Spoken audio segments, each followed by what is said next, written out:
好，今天是2020年10月15日，这里是时事晚知。喜欢本频道内容的朋友，请点击订阅，谢谢。一艘美军战舰10月14日航经台湾海峡，美军称该举动显示美国致力于维护自由开放的印太地区。专家认为，近期美国与台湾在安全领域互动频繁，显示美国逐渐重视协助防守台湾的必要性。美国海军的太平洋舰队周四10月15日发布消息，证实美军的飞弹驱逐舰贝瑞号 USS Barry、DDG-52 10月14日航行经过台湾海峡。前一天，台湾国防部表示，一艘美军驱逐舰航经台湾海峡，台湾的国军也全程掌握军舰的行踪。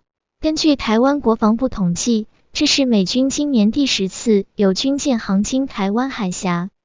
中国东部战区发言人张春辉大校针对美军舰巴里号星期三穿越台湾海峡发表声明，称东部战区组织海空兵力全程跟踪监视了这艘美国军舰。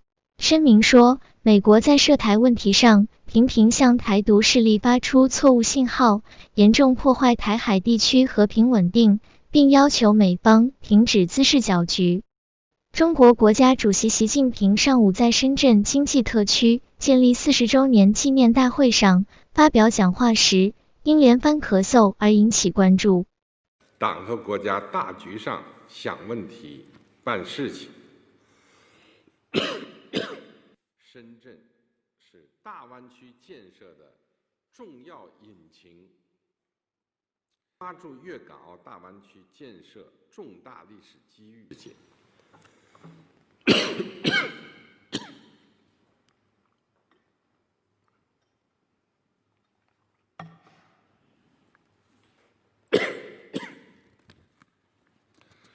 女士们、先生们、同志们，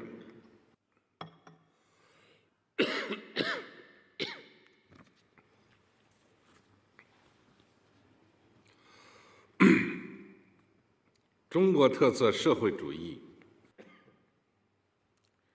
武士必须坚持创新是第一动力。2019年的4315亿美元。人民日报今天发表站在历史正确的一边告台湾情治部门书，喊话台湾情治部门不要被台独的末路战车所绑架。这辆末路战车的狂奔只有一个结局，就是粉身碎骨、身败名裂。文章中还出现了勿谓言之不预也的词句。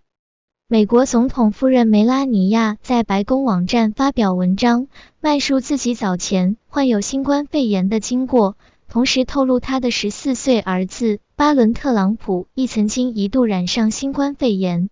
幸运的，他是一个强壮的青年，而且他并没有出现病征。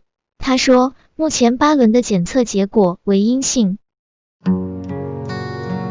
本期视频新闻来源 DW 中文、德国之声、BBC News 中文。